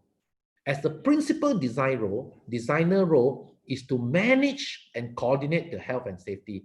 So he will work with the designer to list out all the lists, identify all the risks, then make sure the designer carry out their duties to eliminate or reduce the risk. Then his principal designer is prepare and provide relevant information to other duty holders. That means you don't allow each different designer to work in silo. That means architect don't talk to the engineer. Engineer don't talk to the QS. No, the principal designer make sure that whatever architect do, he thinking of putting a roof that has allowed to people to go out to change the light bulb at 30-meter high roof. So he must talk to the engineer, so the engineer can design the roof with a structural load that allow people to climb out and things like that. So the principal designer, in the conventional term, we can call them like a project manager. But in OSHCIM, it's not called project manager because OSHCIM is involved only health and safety. So they don't want to mix the project manager with principal designer. So they call it a new term called principal designer. So the principal designer will coordinate all professional holders and later also coordinate the contractor. Finally, the principal designer also have to liaise with the principal contractor to keep the planning, management, monitoring, coordinating of the construction phase. So during construction, principal designer will be like a main cable communicating between the client designer to the principal contractor that do the construction. So this is the role of the principal designer. And this role basically very new, even in Malaysia. As far as now I'm giving you a lecture, no principal designer being employed as far as I know yet. I don't see any project that has implemented OSHCIM because it's a guideline and they don't start it until become a law. Then commonly people will want to delay. Can I delay 3 years, whatever? That depends on the government's decision that allow trial implementation for 2-3 years. That is not within our discussion today, but just tell you, until now, I didn't heard of any principal designer being appointed for OSHCIM because OSHCIM was not a law yet. Maybe in the 2-3 years time, you can start to see how they perform and how they work. Okay, then. Engineer's role also in planning stage to confirm hired by the client. So when you hire by the client, if you are involved already, OSHCIM has become a law, it's very important for the engineer to say, am I appointed as a designer or am I appointed as a principal designer?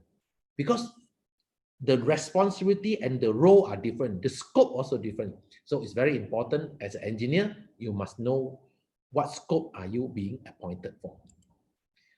Then in the design stage, the designer should do the following: prepare or modify design, provide design information. As I said, this is common work by the engineer. So not something new. So everybody just do their work accordingly as a consultant, as a professional engineer. Then come to risk management approach. Engineer's role is that you have to do design review process flow to look at any potential risk. Then you also have to do a project hazard identification. I believe. And then the third one is that the risk analysis during preliminary design until construction stage, and risk reduction through OSHCIM. So this engineer's role, once the OSHCIM is being introduced, all these roles, especially item 2, 3, 4, are new to most of the engineers. Because currently under OSHA, engineers do not look at the hazard, do not look at the risk analysis, do not look at risk reduction that much, unless the project is mega project that the client insists the designer has to do that. So common project, most of the time, these are not done. So by introducing an OSHCIM, engineers in Malaysia has to pick up this skill and do the following tasks. Then at the design stage, also risk management from start to the end. Again, risk elimination and prevention. Understand construction sequence. This is very important. That's why a good engineer is the engineer that can visualize how his work are being constructed. If an engineer don't even know how his work are able to be constructed, then I think the design usually will not be that great. Okay. Other than that, the designer has to design out risk. That means you have to design so that whatever risk, if you can design it out, that means to eliminate it, please incorporate in your design. So these are the new thinking that change how a designer or engineer design their buildings and also design whatever things of the construction. So other than that, there are design review process which called DR rule. DR rule stands for you have to start with stage, designate the design risk management team, consider a major stakeholder. That means you must form a team. That means the design risk management team, all the stakeholders will brainstorm and list down all the risks. Then after that, reinforce risk management. Okay, it's not an option, but the solution. That means how you handle the risk that being identified.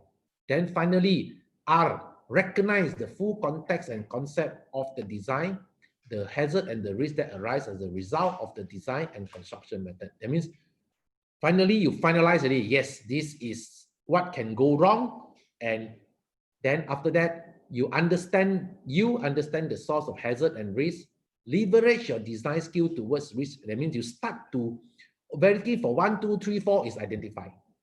Number 5, then you start to incorporate your design to rule out the risk. That means to mitigate the risk or reduce the risk or eliminate the risk. Then 6, ensure risk control are formally notified. That means things that you cannot design to eliminate the risk or make the risk disappear. Then you have to notify to put into the health and hazard file so that whoever do the work later knows that, oh, this project, when you come to this stage of work, a risk will happen that things will fall down or the thing will shoot up. So you have to be careful and do the necessary preventive thing. So this is called DR rule. So including 5, 6 stages. They make it very comprehensive, but in summary is, I make it simple for you.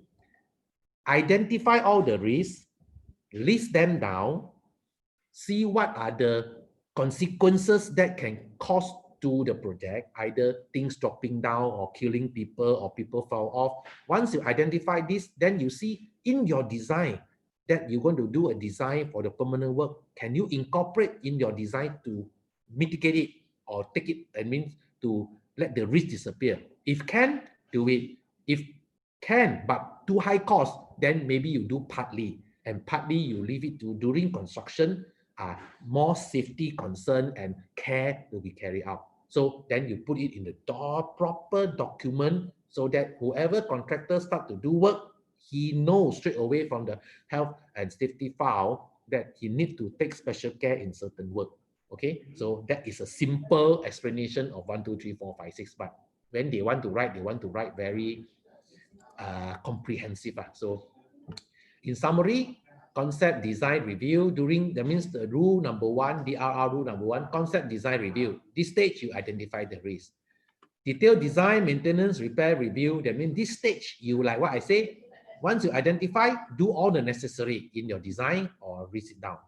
Then pre-construction design review. That means those you cannot eliminate. That means the risk still appear one, you put it in the proper documentation, then you pass it to the contractor. Okay, so now let's look at the flow chart. On top here is called pre-construction. That means no work has started yet.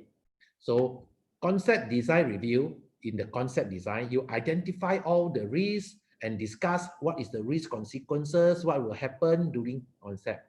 Then during design, you incorporate everything that you can reduce the risk. That means you know the risk. I can design this slab to take over here so that when the thing fall down next time also won't crack. Okay, you design for it, incorporate.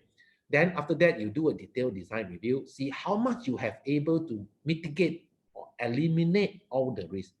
Those you cannot eliminate, then you list it down, put into the tender stage and list it properly. Then you do a pre-construction review. In this pre-construction review, you involve the contractor already because it's construction. Then you pass down like a history book. You tell him, oh, we have this 1, 2, 3, 4, 5 risks we cannot eliminate. So now you have to think of in your construction, 1, 2, 3, 4, 5 risks, how you going to mitigate it. Then the contractor will work with the principal designer, and even the client say, okay, because of this risk you highlight to me, I will have to add this cost. I do this like this. Risk 1, I do like that. Risk 2, I incorporate methodology B. Then finally, all the risks that cannot be designed, then you incorporate in the construction stage a preventive measure or precautionary measures. So these are all done here. We call it pre-construction review. Finally, you construct. Then when the post-operation, post-construction, this is maintenance. That means the building already complete here. People have already occupied. Example, airport already in operation. So this is operation stage. Because if you have planned from beginning, everything you think of it, even how to maintain the light bulb or the fan, already planned in the beginning, you have no problem in this stage. So this is how OSHCIM, not only for safety, but also for a good project delivery system. Next one, if you are design and build. So again, this is pre-construction, the concept design review by the designer, but the contractor will come in here because they are design and build. So the contractor designer will be working, because under design and build, with the designer of the client, together they develop all these risks that they can eliminate in the design, incorporate. So it's only thing now, this involves the contractor design team. Then finally, again, look at the pre-construction. Even for contractors, designers, sometimes you cannot eliminate all the risks during design. So the remaining risk, example 1, 2, 3, 4, 5, then the contractor will think of how to mitigate, that means reduce the risk, or to have precautionary measures to people working there on this condition during construction. So this is another flow chart, which is for design and build. So you look at it for, this is again, repeat what they're trying to say. I'm not going to go through again. I think the organizer will be distributing this PowerPoint to all of you. You all can read in detail. So up to tender stage, again, construction risk assessment, again, contractor involved already. So because in the early stage before tender, contractor are not involved. They may not know what you have a risk, but when the contractor involved with their experience, they will highlight these are the risks. So the contractor can post the risk, interview in the questionnaire, and then together eliminate it. Construction says again, the site safety measures This is same as all the old and the new OSHA and the OSHCIM is the same. The designer main duty is to eliminate and reduce the control. Again, you can see always to reduce risk. So this is done during construction stage, and the designer main duty is working with the contractor. The designer in construction sometimes is the consultant engaged by the contractor, especially for temporary works. In Malaysia, all the temporary works, the contractor has to engage professional engineer to design the temporary work. The client's appointed consultant are to design permanent work, but the contractor has to engage professional engineer or professional engineer consulting firm to design temporary work. This is how Malaysia distribute the work of permanent works and temporary work. So example, if the false work collapse during concreting, that is called collapse of temporary works. That one, contractor are responsible. And the contractor designer, which is the consultant engaged by the contractor, must be responsible. So this is the difference between permanent work and temporary works.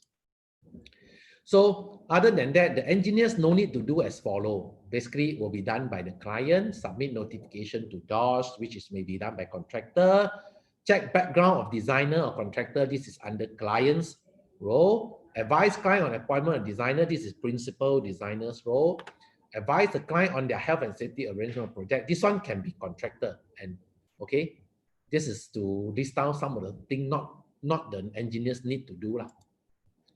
Okay, so review the approved construction phase plan. This one also is not the engineer's role, but more on the principal and the contractor role. Review and approve health and safety arrangement and site. This is contractor's role. Take out overall design responsibility for the project. So actually, even the principal designer, PD, principal designer, is only to manage. They are, as long as you manage and you show the processes that you have done. So the apportionment of the responsibility depends on the incident that happened. So it's quite complicated. There will be legal aspect and things when things happen, investigation and things like that.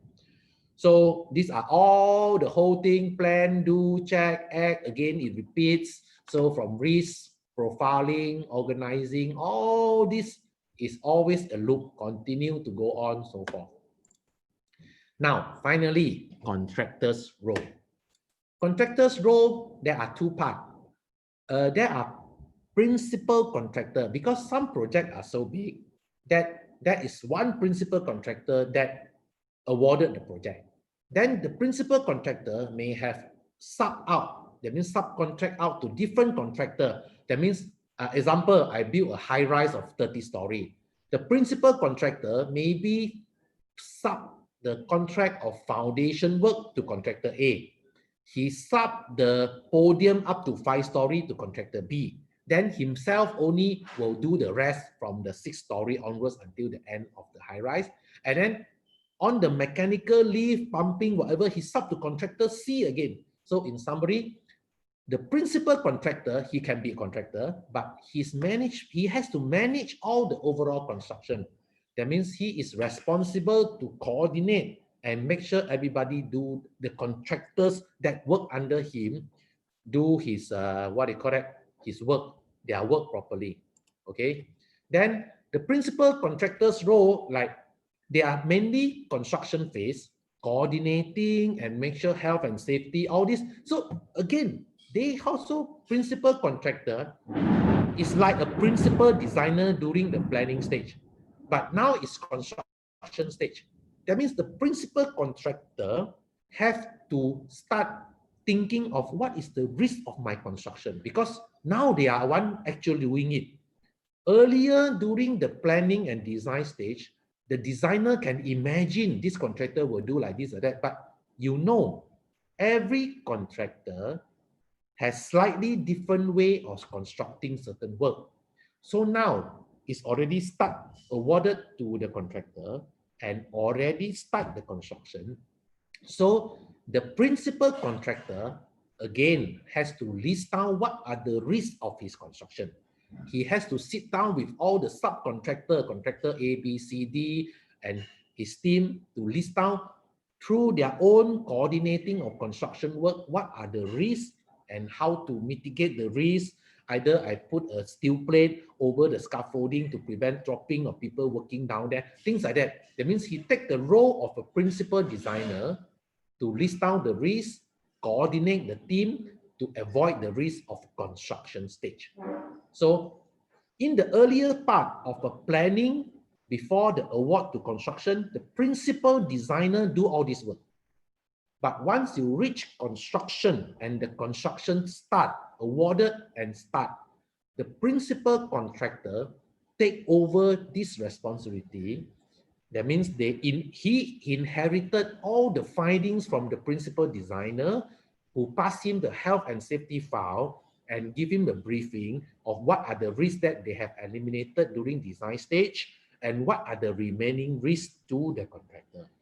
Once the contractor understands that, he also has to call the meeting and coordinating with all his contractor to say that now we are going to start piling. Okay, what are the risk factor? How we're going to eliminate it? When we do the podium, what are the risks? So he start to coordinating all the risks again in detail because he knows how it's going to be constructed. And his team member or contractor ABC work under him. Under here on the right side, ABC also can help him to plan.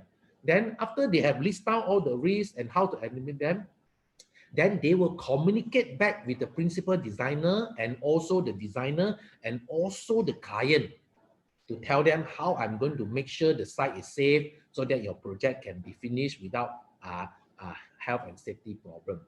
So this is the difference between, that means in different stages, principal designer take role during the pre-award stage, pre-construction phase, and the principal contractor take over the risk management, risk control measures after the construction stage, during the construction stage, sorry. So then, workers, any individual worker must be trained. It can be plumbers, electricians, scaffolders, painters, decorators, steel erectors, even chargemen, foremen, wire laying. Their duty include cooperating with their employer and other duty holders, report anything that might endanger, because these are all the eyes and ears aside.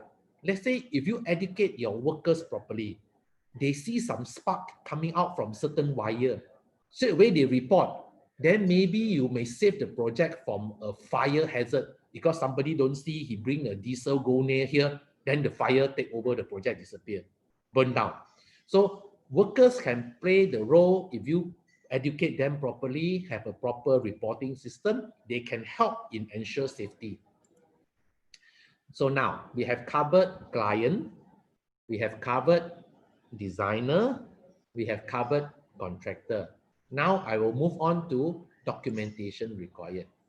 So this summarize what is the document required for each stakeholders. For the client, just now I mentioned, very important, you must have your brief. What you're going to achieve, what you're going to build, what you're going to do. Then you must have a client's appointment letter to appoint, to show that you have selected the individual that have the experience, the company that have the experience, and you have engage all the engineer, professional engineer, architect, whatever, according to that principle, and you have given them enough time to do their work. Okay, that is the design stage. The client also have to show that when I appoint the contractor, I appoint with the selection system that the contractor have the necessary experience with the machineries and capability to do the size of job relevant to my thing. Then I award to the contractor according to the correct time frame. That means if I need a building to 2 years, I award to them about 2 years. It's not 6 months. Then clients have fulfilled all his role and responsibility. That means he has done his part. You cannot charge him for not doing his work because he has do all the care from employing correct consultant to employing correct contractor. So that is a client. Then he must show the documentation. That means he must have the evidence in case you are charged in court. I have evidence to show you this is my selection system. You see, all the submission by the consultant with their CV have showed that, so I've done the proper evaluation. So documentation is evidence, evidence to be used when anything goes wrong. If they have that, okay, they have done their part. Pass, client pass. Next one, principal designer, which including the designer, So basically, as I said earlier, their role is risk assessment. Then their major role are pre-construction. That means before the construction start, they are the one coordinating to make sure all the designer and the client understand the risk and make sure the designer incorporate their design to reduce the risk. So they have done that. So through the meeting, through the proper documentation, evidence, they record it. Then pre-construct information, that means I pass the health and safety file properly, recorded everything to the contractor. Okay, that means as a principal designer, I have done all my part. I have a proper documentation. I have done it professionally, ethically, and due care and diligence. Okay, now also clear. Then come to the construction stage. Then the principal contractor come in. He's taking over the role, as I explained, looking at the risk of construction in more detail because now they know how to do the construction, coordinating with all the contractors that work under him to mitigate the risk, then continue to develop the health and safety plan and file and brief the workers and construct it properly until the end. So these are the documentation. Basically, there are booklet later I will show you, which if you can download on internet, you can download it. If not, I have the hard copy. Later we will discuss how we can share with you. Okay, to Myanmar Engineering Council, Myanmar. Okay, so in summary, these are all the documentation that you can see. It repeat again when proper documentation are required for each stage of work. Okay, so safety and health file. You remember I mentioned many times what is a safety and health file to be set up. These are the documentation. That means from the project setup, site arrangement, security, existing information, even remember asbestos, got or not, existing health and safety, pre-construction, all these list down. And then this is for why I put future projects, because Malaysia, we only now OSHCIM needed it. Last time Malaysia have A and have this, but don't have the middle one. So with OSHCIM, you have to have this middle one. Then finally, construction and handover. This one, I'm not going to read everything because it's straightforward. You can just read and understand it clearly. Okay, now, ending, conclusion and recommendation. Basically, OSHCIMs tied all the stakeholders together to make sure that there is no weak link. And also that if everybody is involved, then the chances of achieving good health and safety record will be easier. Okay, it basically tied the client, who is a paymaster, where all the money is. He also tied the designer and principal designer, who has all the professional knowledge and skill for engineering. And he also tied the principal contractor and contractor who know how to construct and the workmanship and the material quality, all this. Once you tie it together, which including all the supervision and everything, it basically everybody is playing the role to make sure the project is success. And this will be like a flow chart.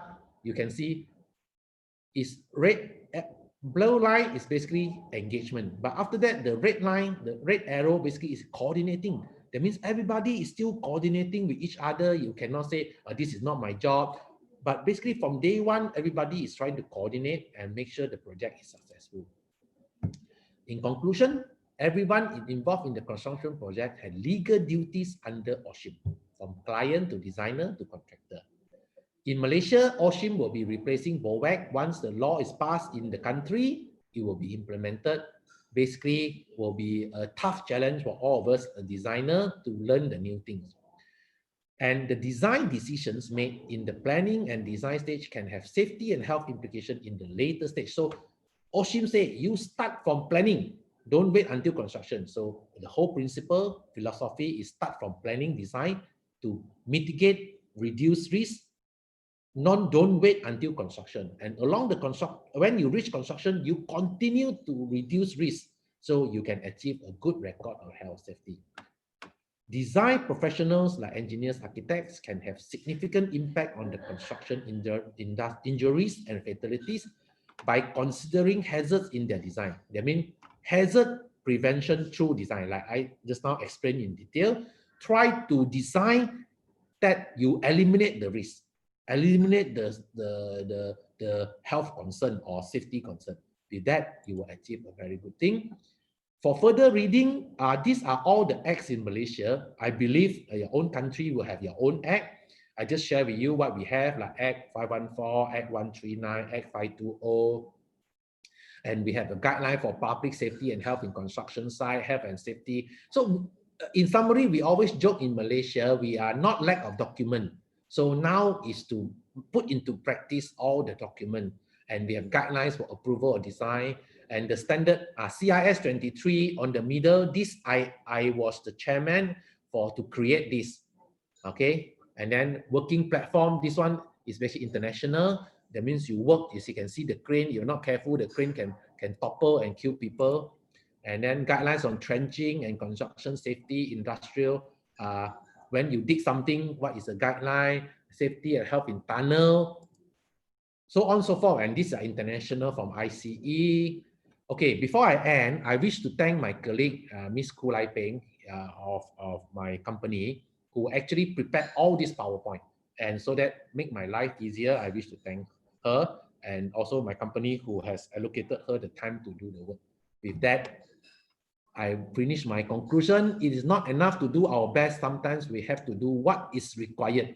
So to ensure safety, all stakeholders have to work together. That's all. Thank you very much. I finish. And now Q&A.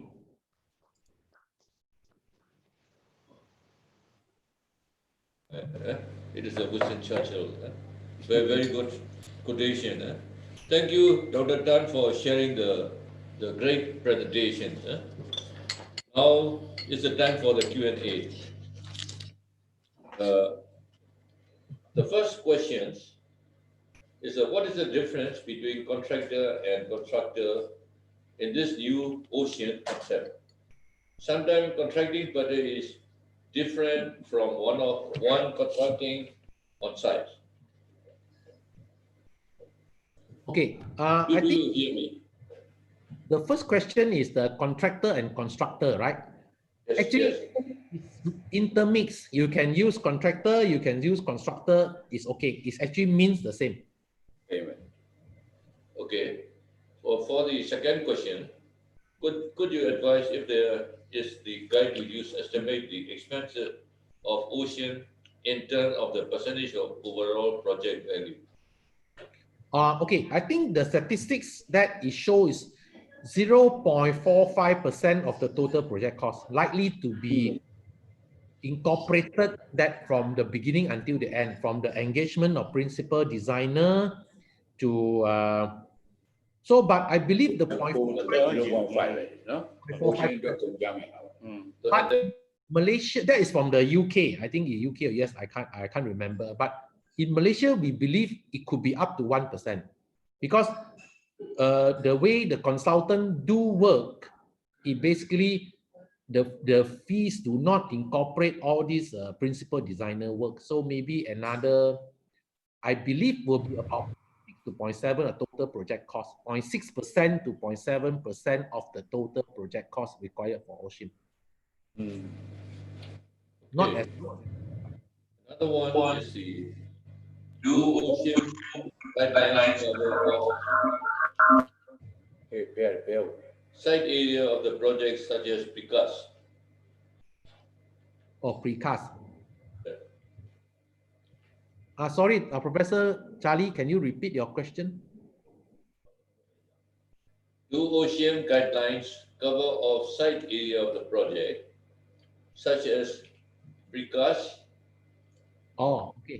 Such as precast factory, waste disposal yard, and subsequent effect on the people living surrounding area? Yes, I think the OSHCIM covers all, even the construction of the precast factory, but operation of the precast factory, I'm not sure whether, because this is like a construction. Let's say you already have a precast factory. How are you going to dispose your waste and whatever? I don't think it's under OSHCIM. But let's say you start from beginning, a new precast factory.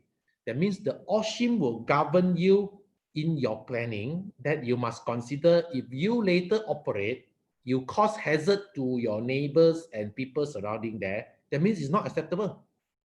That means it starts from planning to construction until maintenance. You have to think of the health and safety of the public.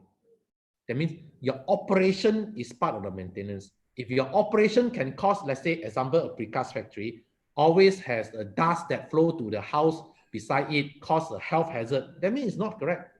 That means in operation, you fail the OSHCIM. Okay.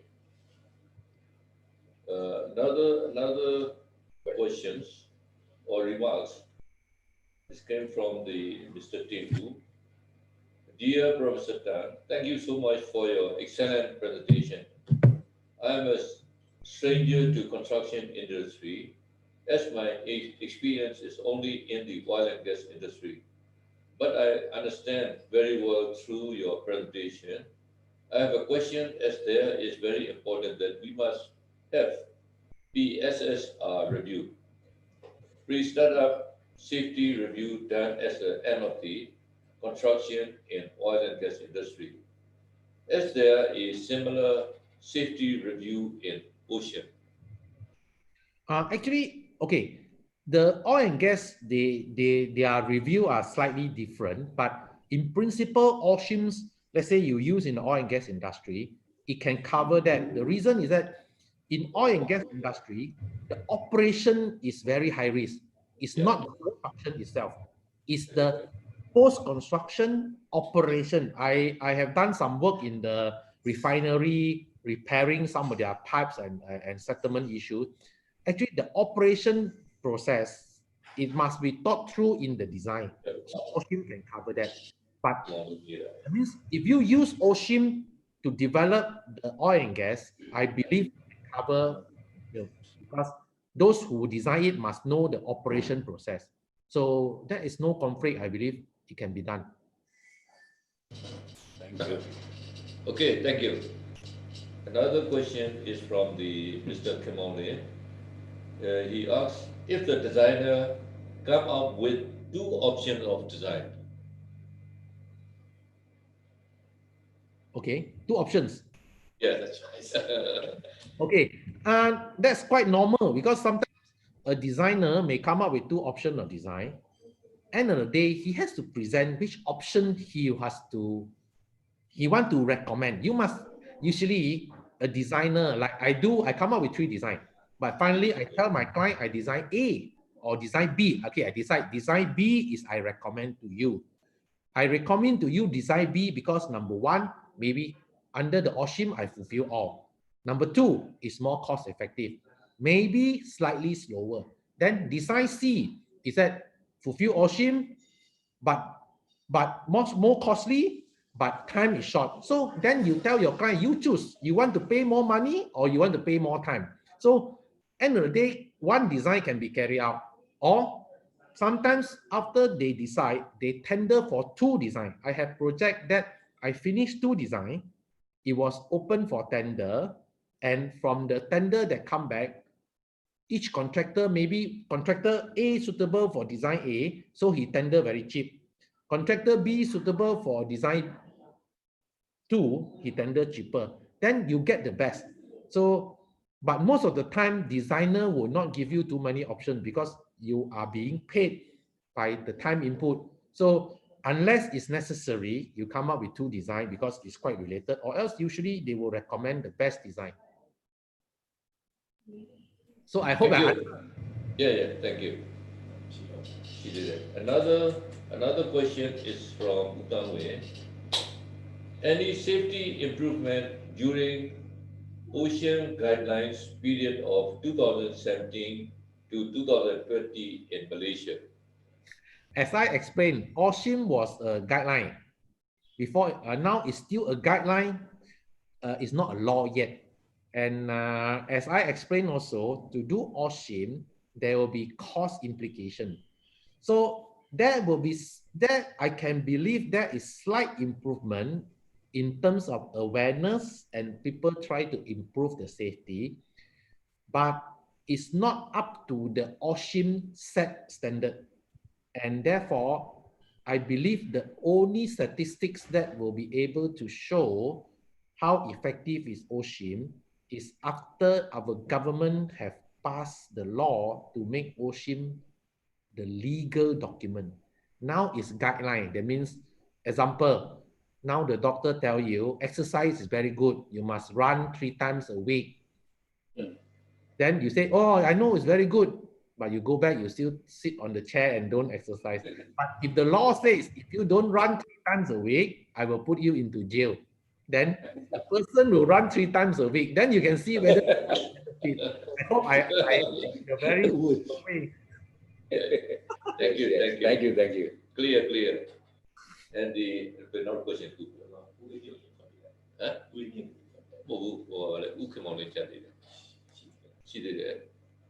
Another one question is,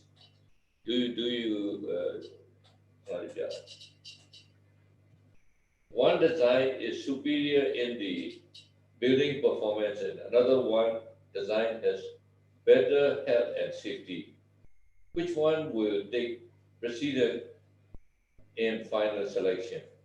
How principal dimension designer can influence on client's final decision on choice of the design?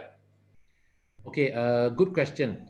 Basically, number one, health and safety is a standard that is you pass or you fail. Number one, you pass, then you want to pass to what extent? It's just like, I think Professor Charlie, you are familiar with engineering accreditation system. Yes. Let's say university can pass the accreditation system, does not mean the no difference. That means there are better university in terms of producing, let's say, mechanical engineering for this university compared to the other university. Both pass the accreditation system. So it's very subjective that health and safety, when your building design is good, you have less health and safety. But let's take your example as a real question posed. In summary, you have to look at number one, both design before you decide must pass the health and safety requirement in OSHCIM. Have you passed them? Then after you pass them, then if you say that okay, one is 90 marks, one is 85 marks, both are passed. But 85 marks will give you me a better construction, the building in cost and time. Then it's not wrong to choose 85 because let's say the passing mark is 80. But if one project is very good in the building design, whatever, but it failed OSHCIM, then you cannot use it, even it's very good. Then you have to think of way how to improve your health and safety in OSHCIM standard. Then only you can adopt that design. So it's not like black and white. It's rather you must do whatever necessary to fulfill the health and safety. Then you make a judgment. As long as you pass, then later only you can make a judgment. Okay, another question. Come on.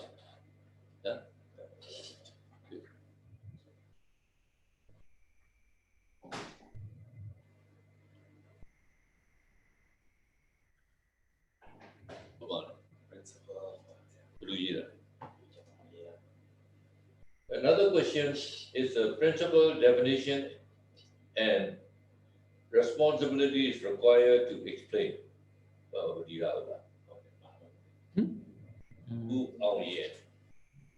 What is it? Sorry? Principal definition and responsibility is required to explain. Oh, principal designer. Okay, Yes. it's asking principal designer responsibility? Yes. I think so, yeah. Okay, as I explained, principal designer is a term introduced by OSHCIM. Its role, the person or the organization being engaged as a principal designer can be either a professional architect firm or professional engineer firm. Okay, so their role, if you are engaged as a principal designer, then your role is to coordinate all the health and safety to fulfill OSHCIM. That's it. I think I list down all their responsibility and role. So even you are architect for the project, if the client say, okay, I also want to engage you as a principal designer for this, you can play two roles. You play as a professional architect for the project. You can also play as a principal designer for the project. But as a principal designer, your role is to make sure you coordinate all other disciplines to make sure health and safety are being addressed, risk assessment, all this before the construction stage. Okay. Another question from the same person is the HAZOP, HAZOP, HAZOP study, SIL study, and safety concern are how to support project design and constructions. And please explain, he requests, please explain widely. Oh, I don't understand the first part. What is it? He mentioned that the HAZOP study, HAZOP study. Oh, sorry? Huh? HAZOP study. HAZOP. Hazard study. HAZOP study. Oh, I don't know. Sorry, I do not understand. This question very difficult. HAZOP study, SIL study, he mentioned. Is it in the question? Is it? I tried to read the question. Is it? Yes, in the question. Okay, which part? Okay, let me go down. Okay, HAZOP study. Oh, seal study, safety concern. Yeah. Oh, okay, HAZOP study. I heard about it. I can't remember in detail. Basically, I believe these are all risk assessment. That means is risk assessment, hazard study, risk evaluation type of study. I believe all these are tools that can combine to be used in the OSHCIM. Because OSHCIM just tell you the principle that you must do the risk assessment. You can do different type of methodology, statistical method, or other method for the risk assessment. Yeah, it's correct. So it's different industry use different type of standard. Yeah. HAZOP study is a team effort. The team should be as small possible, consistent with the having relevant skills and experience. A minimum team size should be the 4 or 5 is recommended. This is under the risk assessment. Yes, all are risk assessment method. That means it is included in the project design and construction. Yeah, it's correct. Thank you. Okay. Is there any? Yes. Yeah. Yes. Okay. No, I just joking. The question is like a postdoc. What do you call it? Viva. Very difficult to answer. Yeah.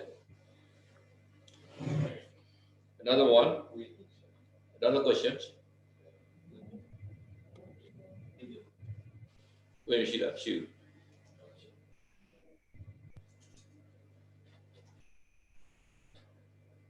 The question công mà. Thế không chị biết đấy.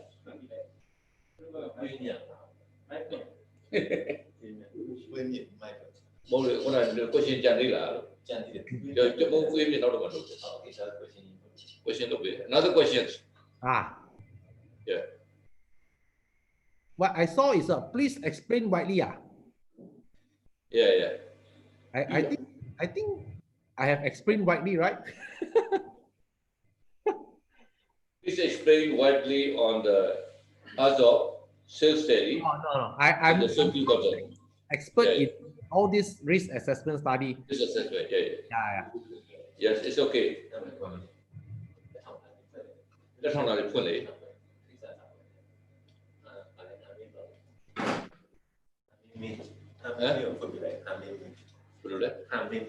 Only có là mấy con à các bạn. Mấy con có đang là yên cái rồi. Mà mấy con bị này nó thay.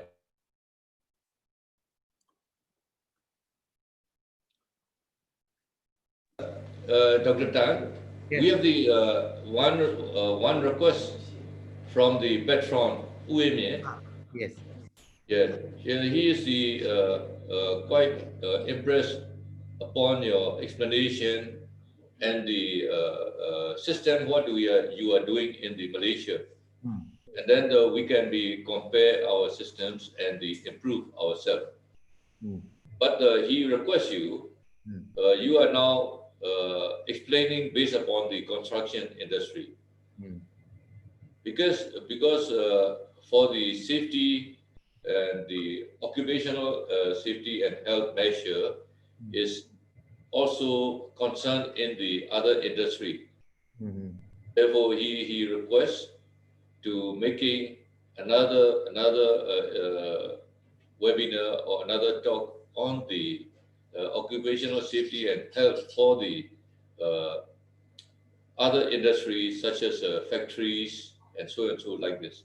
This is the request from the our patron Yean.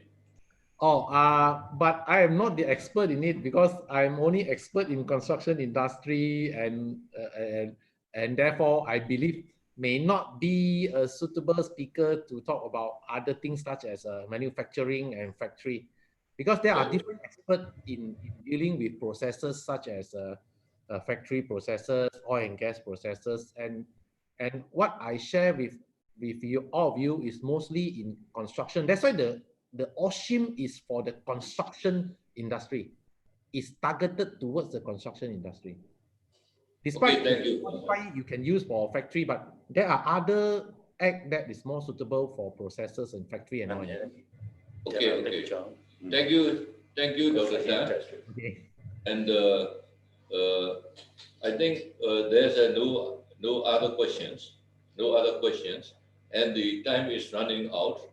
I think it is more than 2 hours, and I like to close today our webinar.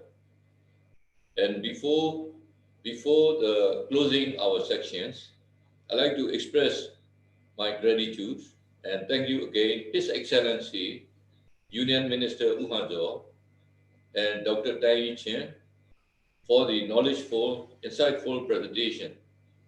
The presentation provided us in-depth knowledge and an eye-opener for all of our engineers. We profoundly appreciate our knowledgeable guest, His Excellency Union Minister Uhanzo for joining us today, and Dr. Tan for his contribution to our engineers, stakeholders in Myanmar. I will now adjourn this meeting. Thank you, everyone. Thank you. Bye. Bye. Thank you, Professor Charlie. Thank you, His Excellency Engineer Wanzo. Bye-bye. Thank you. Bye-bye. Bye.